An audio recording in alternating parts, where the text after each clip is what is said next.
sense of peace and freedom. Is there any matter where you are? Is it time perception when I talk to you? Wisdom I will find, always on my mind, the sign of your soul. Candle flickers, my body shivers. I can feel your presence, you are near. Is there any matter where you are? Is there time perception when I talk to you? Wisdom I will find, always on my mind, the sign of your soul. No, no, where are you now? No, no, where are you now? No, no, where are you now?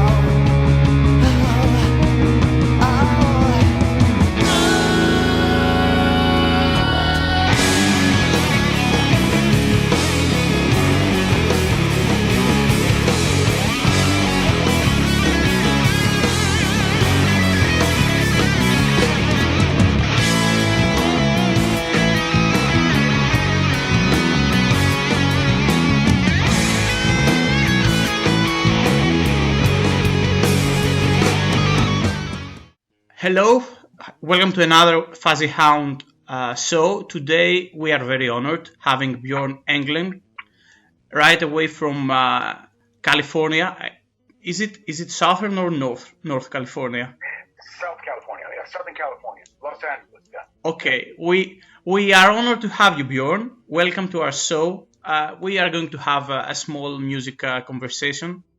This very calm and easy conversations. Let's talk about whatever we want to talk.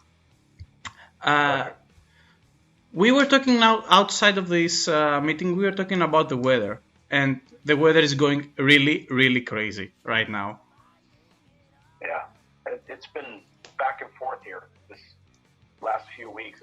It's really cold one day and it's really warm another day, and it's just it's strange the last couple of years. The weather hasn't been like it used to be. When I first came to California, March would be sunny every day, and that's not the case anymore. It's we don't get really warm weather till I would say probably, well, it gets decent in May, but it gets really warm like in July, August. But before that, we don't really have. Like, people think that California is like sunny and warm all the time. It's really not the case. But we're pretty spoiled. It's pretty comfortable. I can't complain. We get very little rain, and it's a good place to be. Well, for Europe, we could say that Greece has also a very nice, a very calm and very hot weather. But in general, also these couple of years have been very interesting because we are facing also tropical weather events. Like I bet, yeah. yes, like snowstorms, like very strong rains, like very strong winds. We are not accustomed to that, so it is right. Pretty interesting. We're going into another ice, time, I guess. Probably. Who knows? But strange. It's like that. Weather's always been like that, through history. So. Yes, but also I will take that pass and go and talk about Sweden. We were talking about California. California is not Sweden, but you came from Sweden, and you are living right now for about how many years in California? 29. It's going to be 29 in about, like a few days. It's going to be 29 years. March 11th. I came here March 11th, 1993. So. Going to be close to 29 years. And what was the trigger of that? Probably music, I can say. It was. I mean, Sweden was a great place as far as, musicians were good. I didn't have a problem. And I grew up in a smaller city, so obviously, you know, the amount of people that you could play with is going to be limited. But I played with some really good musicians. That wasn't really the problem. I think some of them didn't have the same goals as me, you know. And the labels, record labels back then, were very limited. There were major labels. We had Virgin. There was, you know, back then, Elektra. There was all the major labels had offices in Scandinavia. Each major label would typically sign one metal or one hard rock act, and that was it. Everybody else was left to independent labels, and there really weren't a lot of other labels back then, you know, like till like the mid-90s. Then, you know, you had labels popping out of Germany and Sweden and France and England. But when I lived there, it was extremely limited. So I just knew that if I was going to be doing something as far as have a career in music, I'd have to move to London or Los Angeles. And I was like, you know what? I'll move to LA and I'll see how it goes. And I was always like, I can always move back, you know, and I never did. So. And the weather is fantastic. And, you know, it's more opportunities. And it's, you live in Los Angeles, like as far as like the food, and you can eat any food from anywhere in the world. And it's like there's people from all over the world. So it's like a very international city. So I like it in that aspect. You know, it's very open. You can be very private. You can walk down the street. I can go to the store and people don't bother me. You know what I mean? You know, and some people might recognize me, but like I don't feel like I'm. You know, you can be pretty private. Anybody can be pretty private here. You know, so I like that. You know, just the amount of people in Los Angeles probably is. I don't know the exact number, but it's many times the amount of people in Greece in general, let's say. Yeah, we're about 12. I think we're about 12 million. And in the county, the city, I think we're like between, I don't know, it depends on how you count it, between 3 and 5 million in the city. But then all the surroundings, all the suburbs and all the towns around Los Angeles, as far as the county, I think Southern California is like 15 million. LA County is about 12 million, something like that. It's really big. And actually, yes, actually the weather is also better than London, so probably LA was the better choice.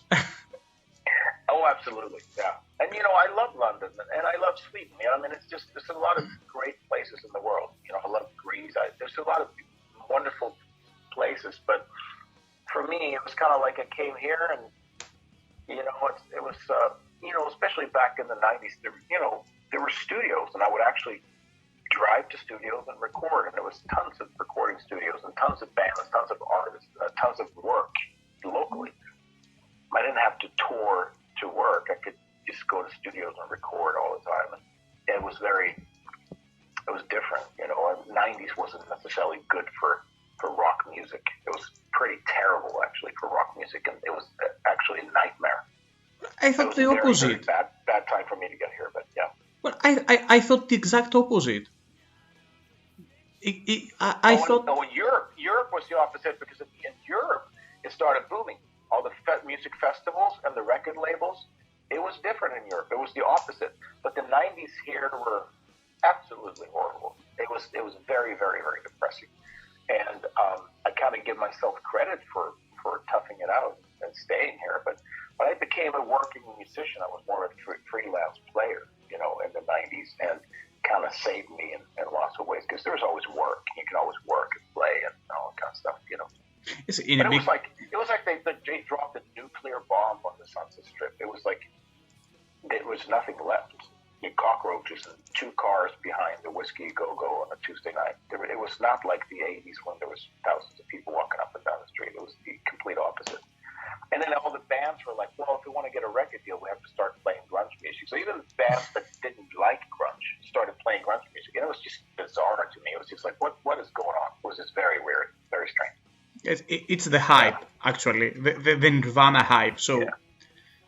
But yeah, it was like this flavor of the week. Los Angeles and the United States have always been like the flavor of the week kind of thing. The rest of the world never really changed much, never really sucked in and never really digested and took in the grunge music. The only United States did. And Los Angeles shouldn't have done that. Los Angeles kind of got ruined by that. Not just rock music, all sorts of music, all genres got destroyed by grunge. Because now when grunge came, hip-hop and rap music kind of just bloomed, and it was terrible. To me, it was very destructive to music, and it's never been the same. It never repaired after that. It never got back to normal. And Europe and South America and Asia, the rest of the world never really got affected by it. Almost the opposite. You go to Europe and rock and metal and the music festivals are like booming more than ever. And the United States never recovered. It's like you dropped a nuclear bomb and it's just never been the same. It's sad, really, because Los Angeles has really been like the mecca for music. Yes, exactly. And I don't feel that way anymore. Now you can be anywhere in the world and play music, so you don't have to be in Los Angeles anymore. I'm really astonished about this fact. I didn't know that the grunge music had that effect on the United States in Los Angeles. I knew that it was a hype. Yeah. And this, I will talk about the Nirvana. I hope we don't get sued. And this Smells Like Teen Spirit, and with all the commercial stuff and everything, was really close to people, really close to teenagers. But I didn't get this effect here in Europe. Okay, we had a hype also with grunge music and with music in general, but I didn't know that it was the effect on the American scene was that big. Well, it wasn't a hype here. The labels dropped bands like amazing bands like Extreme, Badlands, Mr. Big. They all got dropped by the major labels. And these were amazing bands. Like there was no reason. They had #1 hits on MTV and stuff like that. These bands got dropped by the label. That's how bad. I don't know who was in charge and who made these decisions, but it was just, it was terrible, really. And I still feel the effect from it. It's never been the same since, it hasn't recovered. I don't know if it ever will, but yes, probably the worst place in the world you could be. If you have a band, I tell people if they have a band, they want to move to LA, I said don't. The worst place to be. Mm-hmm. You go anywhere else and you can have people showing up to your show, but in LA you can 3 people, no matter how good the band is, doesn't matter. Probably the it's music been like that ever since the 90s. Yeah, the music in the United States, it's shifting, I can say. I see more pop stars popping out, so it's probably also the whole music business is shifting. I can feel that it's shifting. Well, Greece is not a great example because in Greece we have some genres and some styles of music that probably could be considered a bit obsolete for every other part of the world. For example, the great hype in Greece, our grunge right now is the stoner, this southern rock. So, cool. It's a nice kind of music, but we have the same effect right now. If you go to clubs, if you go to live stages, and you just don't play stoner, then you have the same effect right now. Yes. Well, and I have no problem with things changing, and I have no problem with new things coming in. And I think that grunge, I don't have a problem with it. I never had a problem with that itself. I wasn't a big fan, but I have no problem with new things coming in and living parallel to what we already have. But when things come in, there was hair bands that probably should have been done. They were like, come on, like they sounded the same and they had the same hair and all that stuff. There's a few bands that were like, okay, we can live without them. That's fine. But to go in and destroy the great bands, to me, obviously Van Halen and Iron Maiden and Judas Priest were so big that there's no way you can wipe them out, right? Yes. But there's a lot of bands that didn't deserve to be wiped out, and it made it hard for just quality music to survive. And obviously things have to go on. You have to all the new styles come in. I have no problem with that. But it wasn't like that. It was strange. I think it was worse than punk music came in and disco came in, and that was hard for the metal scene and rock scene in the late 70s, you know. But the grunge was more than that. It wasn't temporary. It was pretty much permanent, like permanent destruction to music. And as we know it in Los Angeles, which has, you know, been the mecca of music making and studios and record labels, and never recovered, which is, I think it was very unnecessary, and I think it was very expensive for the record labels. I think they lost a lot of money. It was a very, very bad decisions they made. You know, the music scene has never been the same. I think everybody lost, you know, really. Probably the diversity also of the music scene lost, because you had only one thing then. Yeah, you know, it was just a really dumb thing. I never understood it, and again, like, I don't have to agree, and it's not about my taste of whether I like grunge or not. That's not really the point. I just think it was a very, very, very dumb decisions that were made, and who and what and how, I don't really know the details, but you know. Okay. Let's get back a bit. I want to talk about the first months and the first years, let's say, in LA. You told me that you were, let's say, something like a session musician, all in all, in your career in Los Angeles. But I've seen the resume, and I can say that more than 2,000 live tours and live performances.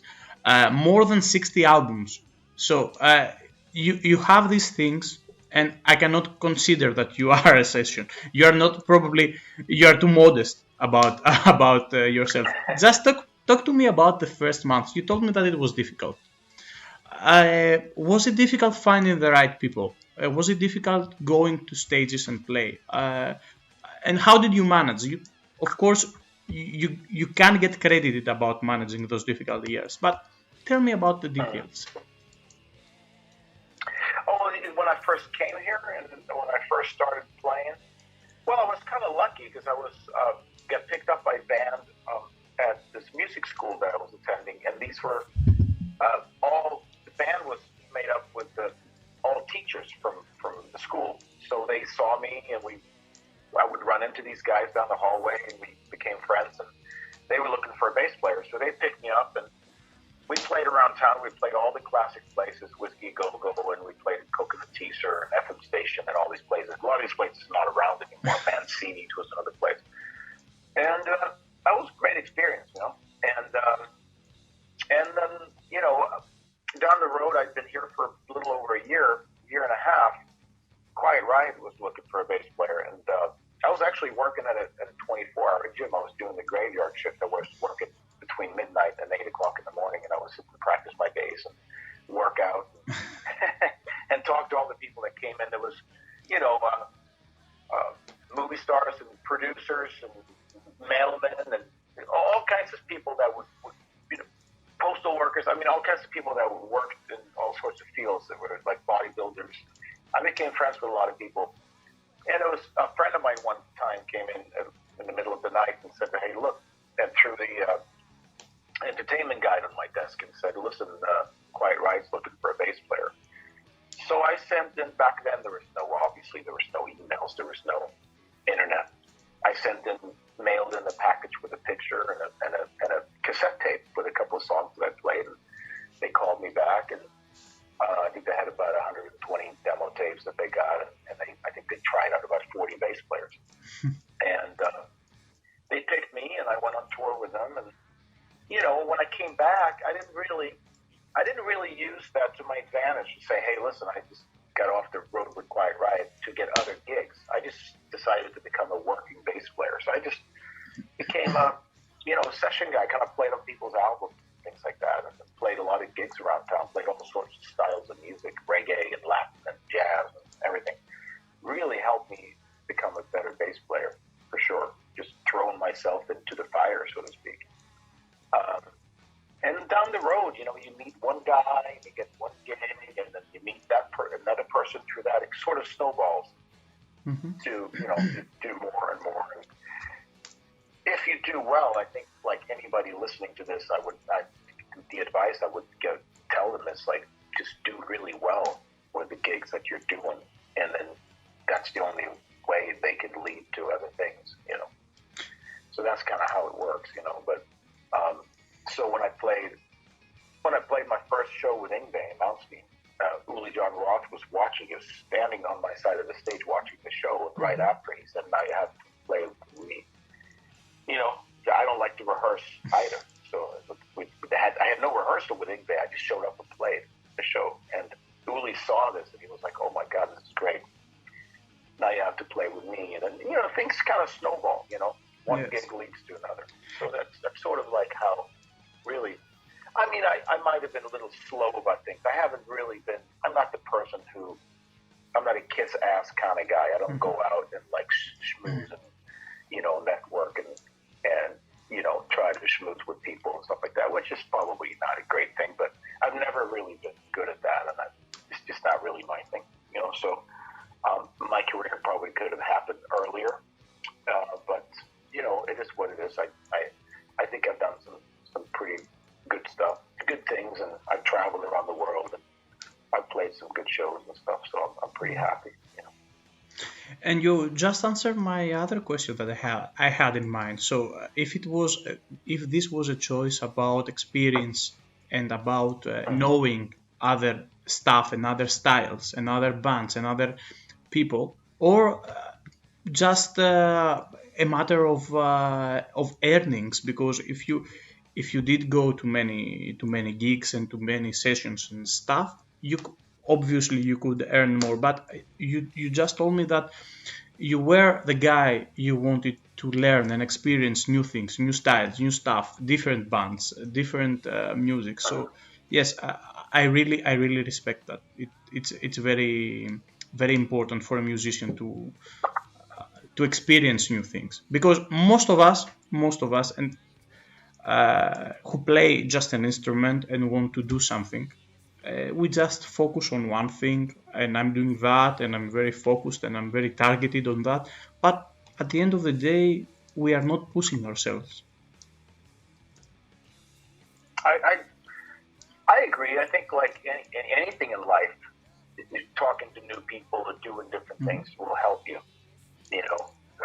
Before I played music, I think I've done every job that you can almost imagine. You know what I mean? The construction, working and cleaning, and working at department stores, delivering things, and pretty much. And you know, anything you do, like you learn from stuff. You know, and any style of music that I play, you know, it's not about like if I play a reggae gig, it's not about the fact that I'm going to play reggae for the rest of my life. It's when I play hard rock or I play metal, I benefited from playing reggae, like as far as rhythmically, playing different styles for me, I filled all these holes in my playing that I'm such a comfortable bass player. I can play, and I don't have to, you know, I can take it to my advantage when I write or I come up with bass lines within the style of rock from playing all these other styles, because now just melodically and rhythmically I filled in all these little blanks, and I don't feel like I have those anymore, and it's really great, you know. So it's very cool.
So the first years, I can also see in your resume. How can I express that? I just checked all the things that you did, and I see some pretty awesome names and some pretty awesome gigs that you had. I can understand that at some point after those first difficult years, the things just picked up. What was the first? So Quiet Riot was the first really interesting gig that got the things picked up. Right. And then you just started knowing people, and the next one saw that, okay, Bjorn is a very interesting guy. We can have him at our gig, at our album. So probably this is how it happened. Yeah. Well, I don't think the Quiet Riot thing I never really used to my advantage. I kind of just went into the field of the music scene and started just working as a working musician after that. And I don't think I got a lot of gigs from that. People a lot of times didn't even know that I had played with them. I wouldn't necessarily mention it. But after that, like I would say down the road, I played with Robin McCauley from MSG back in the mid 2000s, 2004. We started working together. Obviously doing things like that and playing with Yngwie Malmsteen. Obviously, that kind of boosted my name and helped me get other gigs. Obviously, people, and I don't blame a lot of people. I think what blew my mind was how people that already knew me and knew how I played, well-known musicians, no names, all of a sudden respected me more after I had played with Yngwie. Although I still played the same, I was still the same person, which is kind of amazing. You would think that professional people that have an experience in the music field would know better. And I never judged people. I don't pick people to play with because of who they played with before.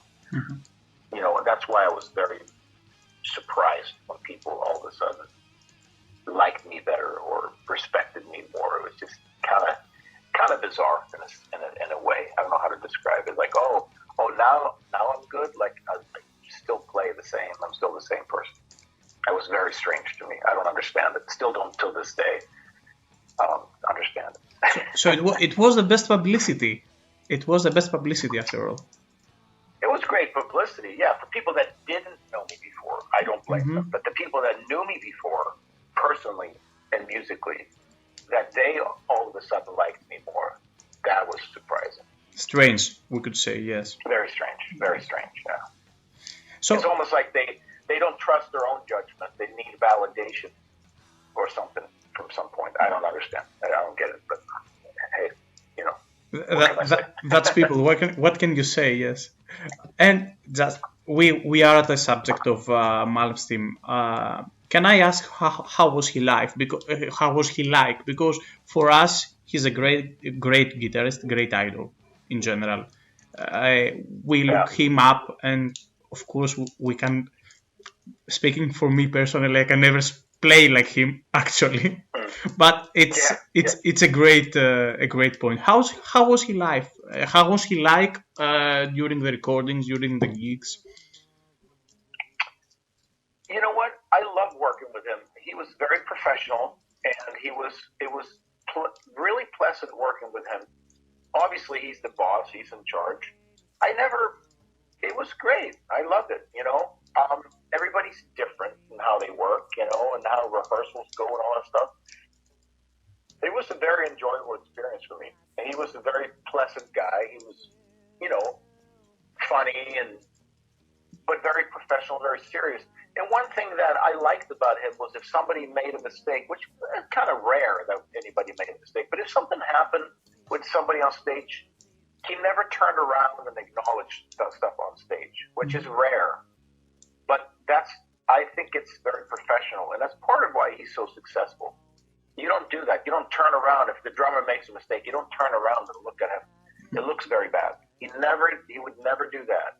And it's one of the few people I ever worked with that was like that. And I really respected that about him. He was, and he would never, I remember one time I felt like I had a really bad night and I played really bad. I felt. And I asked him afterwards, how was the show? And he was like, yeah, it was pretty good. He never, I mean, you know, and it's funny because you hear things and people have different experiences with different people and stuff like that. But I had a great experience working with him. So I never had a problem. So. Perfect. And it's really nice to know, because it's very difficult to get information from the people who are actually participating in the making of an album or in the making of a gig. It's very, very interesting to know things. Yeah.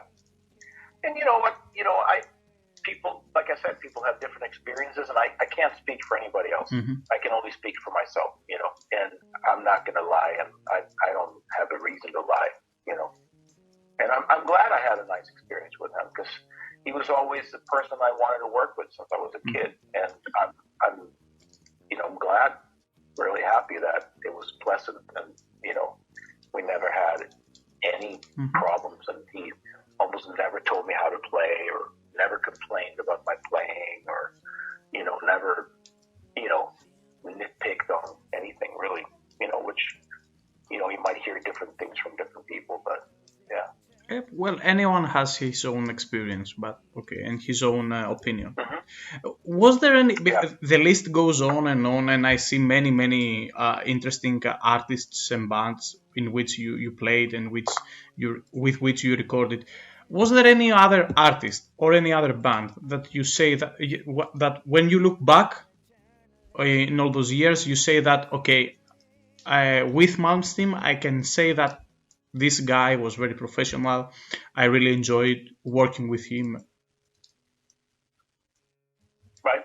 Any other guy? Yes. No, I had a lot of great experiences working. I've been fortunate. I had some bad ones. I'm not going to mention who they were. Mm-hmm. I don't think it's necessary, and I don't think it's fair. People need to be here to defend themselves, so I'm not going to say anything. But Tony McAlpine was wonderful. I had a great time working with Uli John Raw. I worked with some really great people. It's very, you know, and the ones that were not great were usually the ones that never became that successful. Mm-hmm. For the most part, the ones that were really successful were usually the nicest people. And it makes sense, because if you're not nice, people don't deal with you. You know, the labels won't sign you, the agents won't book you. So I had the most problems with the people that were frustrated, people that wanted to be Englen Malmsteen. Mm-hmm. Those people treated me really bad. But for the most part, the big guys were wonderful. You know, like Robin McCauley was one of the best singers I ever worked with. Mm-hmm. You know, and he was very respectful and treated me, you know, as far as singing backing vocals, he was very respectful and about, like, you know, my parts to sing and all these things. Very different from how the nobodies, you know, mm-hmm. the people that were not famous were usually the nightmares to work with. You know, very disrespectful, and, you know, so, you know, Mark Bowles, a singer in my band, one of the most wonderful friends and one of the most amazing singers ever alive, probably the best singer in the world, is just the most humble guy in the world, the most respectful, humble guy. So, you know, I've been lucky. I've been grateful. I'm grateful to, and that's also another thing I want to tell upcoming musicians. Like the higher on the ladder you go, the nicer people are. Get away from the trenches. Get away from the losers and the people. There's a lot of people down here that haven't made it. They're very frustrated and they're very angry. So just get away from them as soon as you can. That's my advice to people. Just because they haven't made it. As soon as I did, I was very happy. As soon as I got out of the trenches, I was very happy. Perfect. This is a great opinion, and in my opinion also, and from what I've seen, I can concur, because the greater an artist is, the best character that he has, because he has to deal with many people. From what I've seen of actually. Yeah. So Makes sense. and I wanted to talk about something else, but I will get to that later on our conversation, because you started giving lessons right now. During our interview, you just starting telling advices to people right now about the ladder, etc. So all the aspiring musicians have to hear about Bjorn's lessons, and this is a great pass about the music lab school in California and all the educational stuff that you are doing right now. Tell me more about that, because I have to reveal that actually Bjorn is a great teacher in many musical schools in California. So tell me more about that. How did you decide to go and start being a teacher about new aspiring musicians? Well, I think it came about just being, even before I came to California, I started giving lessons. I started giving bass lessons to local. I was working at a music store, and I think I picked up students from there. They would come in, and I would talk to them. And I said, "Hey, I give lessons," and they would pay me cash, and I would put all the money in a drawer, and I would take the money to buy my one-way ticket to Los Angeles. And I think I had down to the dollar, down to the Swedish krona, I had exactly the amount of money that my one-way ticket was from Sweden to Los Angeles. It was kind of ironic. Mm-hmm. And then, and then it's just kind of, and I kept teaching, obviously I came here and I went to music school for a year, but I remember the teacher said, learn how to teach and start helping each other in class, because a lot of you guys are going to make your living from teaching. It's going to be part of what most of you guys are going to do, because as a musician, that's a very important part to be able to do in order to make a living. And it's been good. I mean, I've learned from teaching. I learned from every student something. It's interesting. It's amazing. I learn about myself. I learn about them. I learn about how to communicate with people. It's been a wonderful thing, really. And you make friends along the way too. Lifetime friends. And you actually continue doing these lessons up to this day. Mm-hmm. Yeah, perfect. I do. Online and sorry, I think I got a phone call coming in there. No. Online and in person. Mm-hmm.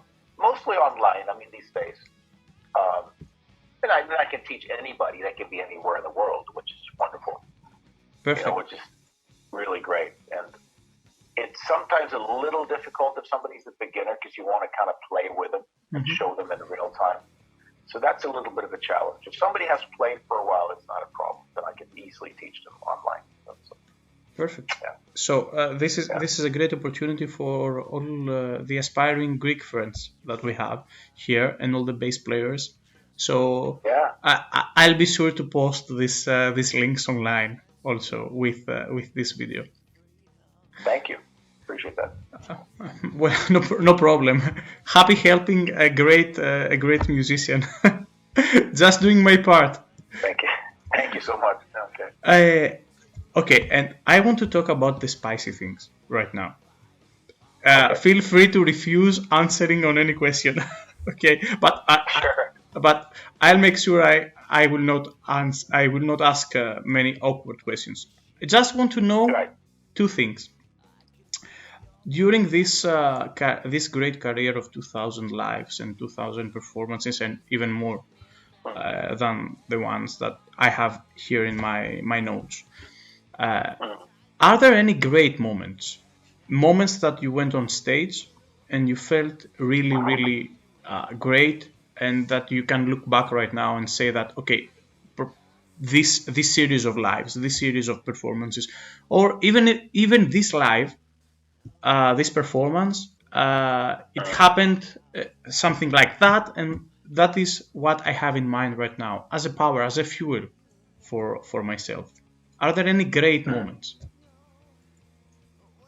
Oh, there were a lot of great moments. Obviously, most of the shows I don't remember much of because there's so many, right? Mm-hmm. But I think like one show that was really fantastic was playing at the Gods of Metal with Yngwie Malmsteen in Italy in 2008. It was, we came to Europe and we played 3 festivals in a row, 3 days in a row. We did Belgium, we did Italy, we did Germany. I think Italy was the second one, if I remember correctly. It could have been the third one. And I was just very, very, very tired when we got to the show. And it was very hot, very humid. The weather was not pleasant. Mm-hmm. So we get there and I was like, I don't know how I'm going to be able to play today, whatever. So, but they had this in the backstage tent. They had this espresso machine, and I would just drink like 2 of these huge espressos, and I was like, okay, I'm awake now. I felt better. And we get on stage, and it's like 40 degrees Celsius, and it's super humid, and which I wasn't used to living in. It's always dry here, so it was pretty crazy. And I just remember the audience singing along with the instrumental songs, note for note, and you get a sea of people singing along, and it was just. I just forgot all of a sudden how hot and humid it was. It was amazing to see them and hear them. And it's one of those moments where you go like, this is great. I had a lot of moments like that, playing with my own band, Soul Sign. We've done some great shows too, and very memorable things that, you'll never forget and stuff. But, I had some really good times. Played a lot of great shows with Yngwie. I played a lot of great shows with Dio Disciples and, Dio Returns, as we're called now. And we did some really, really cool things. And we closed out the Wacken Festival a few years ago. And first time we introduced the Ronnie James Dio hologram. And that was pretty fantastic moments. And whenever you get the connection with the audience and you feel like you're one with them, there's nothing like it. It's a beautiful thing. So perfect. And of course, I need to ask the even spicier things about the worst moments. Anything, any moment that you felt awkward? Any particular event that happened on stage, and then you said, "Okay, this is going to be difficult." Probably stuff we can say, Bjorn. Not after live performances, hotel stuff. Well, on the stage, I can say, there's a lot of those, but on stage, I have 2 moments that were. One was very embarrassing. One, I'll tell you the second one, but the first one was, I think, the first show on the tour with Tony McAlpine back in 2015. We played. Our first show was in Denver, and I had pulled out these pair of boots that I hadn't used in 10 years. And I figured, okay, I'll use them on this tour, like I haven't used these boots in a long time. And I didn't realize that the soles were dried up, Yes. I get on stage and the soles of the boots just start to crumble. And the people in the front row are looking at me as I'm losing basically my boots. The heels are falling off and everything. That was pretty embarrassing. And I'm just glad they didn't laugh. I think they felt bad for me. And I remember after the drum solo starts and me and Tony are in the back, and this venue was kind of shitty too. So there was this toilet that they had put aside that they'd replaced, and there was this toilet in the green room. And Tony said, "Put the boots in the toilet." So I put my boots in the toilet, and that was at the end of that. I put my tennis shoes back on and went back on stage, and everything was good. But that was pretty embarrassing. Memorable boots. Oh, yeah. Very memorably embarrassing. Another moment was in Puerto Rico, which was a few years before, back in 2008. I played with a lot of things happened during the show. It was crazy, you know. So I'm behind my bass stack, and I'm putting the bass on, and the intro goes on, the keyboard intro goes on, which means I have about 18 seconds to go on stage and start playing. So the strap breaks, and the screw that goes into the bass falls out and it's gone. So there's no way I can like Mickey Mouse it. I just don't have a strap. Mm-hmm. So I'm standing with my foot on one of these flight cases, and I'm starting to play the song, and my tech is nowhere to be found, and he doesn't speak any English, and the drum tech barely spoke English. So I'm asking the drum tech, "Where's the bass tech?" And he's trying to understand me, and so he goes and runs away and finds the bass tech. The bass tech comes back, and I'm asking him, "Can you get some duct tape for me?" But I spoke no Spanish at all. He didn't speak any English, and my Spanish was like 0. So I'm trying to ask him for duct tape, but he didn't know what I was saying. He finally gets the duct tape, and he tapes the strap onto the bass. And now we're a minute into the song. I'm playing the song with my foot on a flight case behind, you know. And as soon as I walk on stage, in the first row, right in front of me, is a friend of mine from Los Angeles, and she's looking at me like she had no idea I was going to be there. And I'm looking at her, I'm like, "What are you doing here?" And she looks at me like, what's going on? and this is a show where we've been rehearsing in Miami. We've been rehearsing new songs only. We hadn't played the set for 3 to 4 months. We were in Europe playing 3 months before, and we hadn't played the songs in 3 months. So I'm rusty. I feel like I'm not barely remembering the songs and everything. And here's a person that I know in the front row, and my strap is broken. Everything is crazy. So I was very jet lagged. So before the show, I had 2 Red Bulls before the show. Lesson learned. Never again. So 3 songs into the show, Yngwie starts playing a solo, which is the 2-minute solo, not a 10-minute solo. I'm thinking it's a 10-minute solo. I have to go to the bathroom really bad if I have 2 Red Bulls right before the show. I run off to the bathroom. I'm in the bathroom. I hear Yngwie starts the next song. And I'm in the bathroom. So, of course, I have to stop what I'm doing. I have to find my way back to the stage. Couldn't find the stage. I just heard music through the hallways, but I didn't know where the stage was. It was a real Spinal Tap moment. I eventually find my way back to the stage. The song is over. This is like 5 minutes later. And the guys in the band look at me like, "No, you did not. Like, what happened?" Like, I'm like, honestly, it was an honest mistake. I say it's okay. I never messed up like that before. I'm like, Yngwie never said anything, never mentioned it. Keyboard player playing the bass parts on the keyboard, and Yngwie probably thought my amp was broken or something. I don't know. And that's, again, Yngwie is such a professional. He never acknowledged things and never turned around, never said anything. It was pretty great, actually. And that's why it was so great working with him, because it's like, if I did it again, he'd probably say something. But, everybody can make a mistake once. It's okay. Mm-hmm. And I think that's the way he looked at it. You make a mistake once, you're human, So. And to be fair, it was. But that was pretty crazy. That was pretty.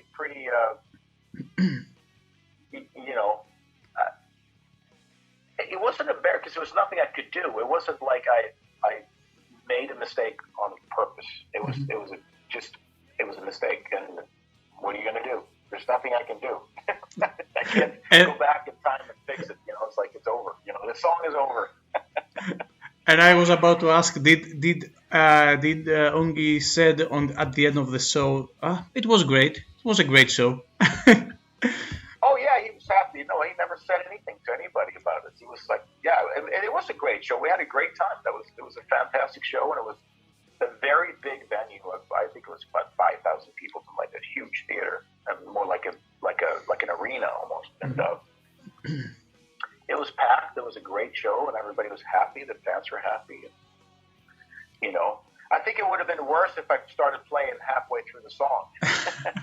Now that I didn't play at all, nobody probably thought anything about it. They were probably like, well, this song's not supposed to have bass.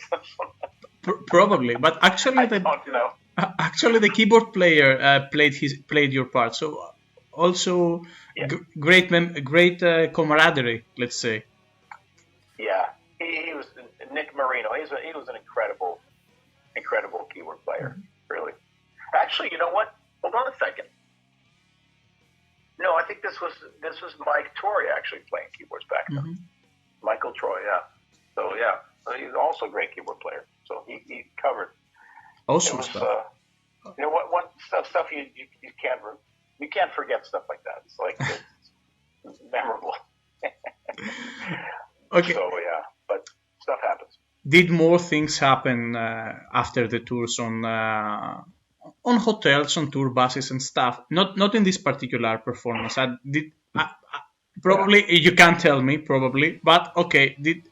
I expect that more things stuff. The things that we see in movies happen actually. Yeah. Yeah. Well, yes, obviously, but at the same time, the times have changed. Like touring these days don't involve this many drugs and as much. I mean, people drink and stuff, but it's much more mellow than before my times. Before my time back in the 80s, it was much more wild. But we've had some good times. And what I like the most is like when you travel around the world, you see new places and you go eat really amazing food, like that you've never had before after a show, or and then you meet all sorts of interesting people, and there's always a good time, and the greatest thing is if you don't have to perform the next day, you can stay up late and you can party. But when you have to travel and you have to perform, a lot of times we have to leave. We leave. We play the show, we do meet and greet and take a shower maybe, and then the bus has to leave because we have to go. Sometimes we have like a 10-hour bus drive to get to the next city, so we have to leave at 2 a.m. or something. As soon as they pack up and the trailer's loaded, we take off. So at least not a lot of room for that, which is sometimes a good thing, as opposed to people staying up till 6 a.m. You get on the bus and hopefully you get some sleep. You talked about drinking, but let's say that we have a 10-hour difference between us. You're drinking coffee, I'm drinking beer, so it's about right after midnight in Greece. So let me right. Just say my excuses to the people that are watching this show. Sure. Yeah.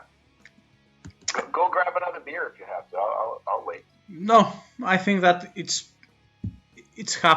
halfway there, so I have much more. So. Bring out your dad. Bring out your dad. Bring out your dad.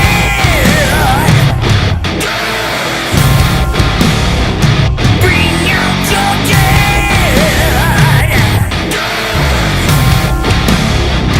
Bring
like to talk about the new music adventures that you are having. A great part of of the bands that you are playing now is the Dio Disciples and Dio Returns. You talked to me about a hologram. I want to know more about that. So, did Dio just appeared on stage? Yeah, I mean, we do about less than half the shows with a hologram. The rest of it is with, Oni Logan and Tim Ribeiro singing. So, which is great. I think it's a really good balance. And the hologram, the vocals are recorded from live shows through the years. So so it gives it like a real good live feel.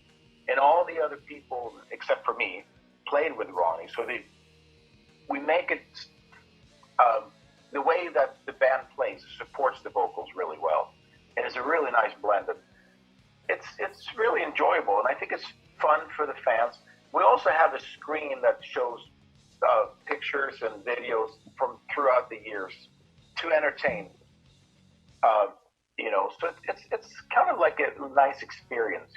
People get some people get too hung up about the hologram. It's like this and that and this and that. I'm like, okay, whatever. People have different opinions. I respect whatever people think, but anybody who came to see us were very pleased. So that's all I can say, and we have fun doing it. So. Sounds really interesting, and a bit Star Trek. Let me say. Yeah, it's. I mean, the technology is there. Why not use it? And it's like we never replaced Ronnie. That's why Wendy wanted to have two singers, was to make the world realize that we're not replacing him. We're celebrating him. And it's his band, except for me. It's his band that he had for 20 years, the same guy. So it's the Dio band, and we're celebrating Ronnie. So it's it's fun. It's great. And it's the closest the fans are ever going to get to experience Dio. So why not? So Yes. that's all I can say. Also for all of us, including me, that have not seen Dio on stage, it should be a great experience. Knowing and experiencing his songs, because he's a great singer, even if he's not with us for so many years, but he's a great singer. Incredible singer, and he was a great man. I mean, I didn't know him, but everybody else in the band were very close to him, close friends with him, and he was a great man. I feel like I know him because they talk about him, and in a way where I feel like now I know him in a way, that I didn't before, and it's just, and it's a family, and Wendy treats everybody really nice, and the family, and there's a big group of friends that were all friends, all of Wendy's friends and Ronnie's friends, that I got to know a lot of these people, and it's wonderful. It's a great family to be part of. Perfect. Well, I would like to know also about your personal project. Talk to me about Soul Signs. Am I pronouncing it correctly? Yeah. Soul Sign, yeah. It's been, unfortunately, it's been put on the shelf too much and been sort of like put on hold for too many years. We have a new album that we're completing that's almost done, that we're going to release, and we're all really happy with it. And the lineup's been the same for about 10 years now, pretty much. Our guitar player left, and then he came back again. So it's just the chemistry is perfect. We get along really well. Everybody's great, and just amazing musicians. I mean, I couldn't ask for better players in the band, and more fitting than they are. It fits the music and personalities and everything like that. So it's going to be great to get out and play and perform. We're going to start doing that pretty soon, and I can't wait. And I think I can't wait for people's reaction to the album. I feel like like every song could be a single, and that's a great feeling. And every song is strong, and everybody plays really well, and Mark sings extremely well on every tune, and it's been a really huge pleasure making the album. It's been taken longer than we thought, but it's gonna be good. So can't wait. So, do we have a roadmap regarding on the release date, or nothing? Nothing yet. No, I mean this year. I mean, obviously we have to set a release date that's realistic. That's going to be, we need to promote the album and everything like that. But we don't have a release date yet, so we're still looking at that. But everything, including the album cover, has been finished. So we're mixing and finishing the last couple of songs, and we need some more vocal tracks on some of the stuff. But pretty much everything's done. So. Yeah. Perfect. I'm very interested in listening to that. So make sure to post me some tracks or anything. Absolutely, I will, for sure. Yeah. Perfect. I'll send it your way. So as soon as it's done, I'll send it your way. Perfect. I would be glad. Yeah, no problem. My pleasure. So I think that it was a great conversation, the one that we had. I'm open if you have anything to add, anything to talk about, but I think that I covered pretty much everything that I wanted to ask. Yeah, I have the band I'm in called Of Gods and Monsters, and we have an album coming out pretty soon. We still don't have a release date for that either, but that's getting mixed right now. So that's another one that's great project with Kevin Gucher on vocals, Ira Black on guitar, and Simon Wright on drums. And a really cool album, and I'm excited about that, and I'm excited to see people's reaction about that too. It's going to be great. Talk to me about the style. So the first album about the Soul Sign is in what part of metal? So shall we say power metal or something? Oh, the first Soul Sign album?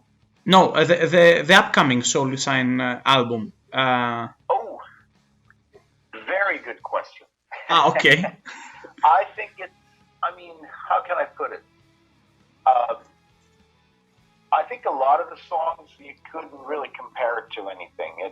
It's hard rock more than metal. Some of the stuff is metal. I would say to compare, you're anywhere between Disturbed and Queensryche to Iron Maiden to Mr. Big to Van Halen to Soundgarden.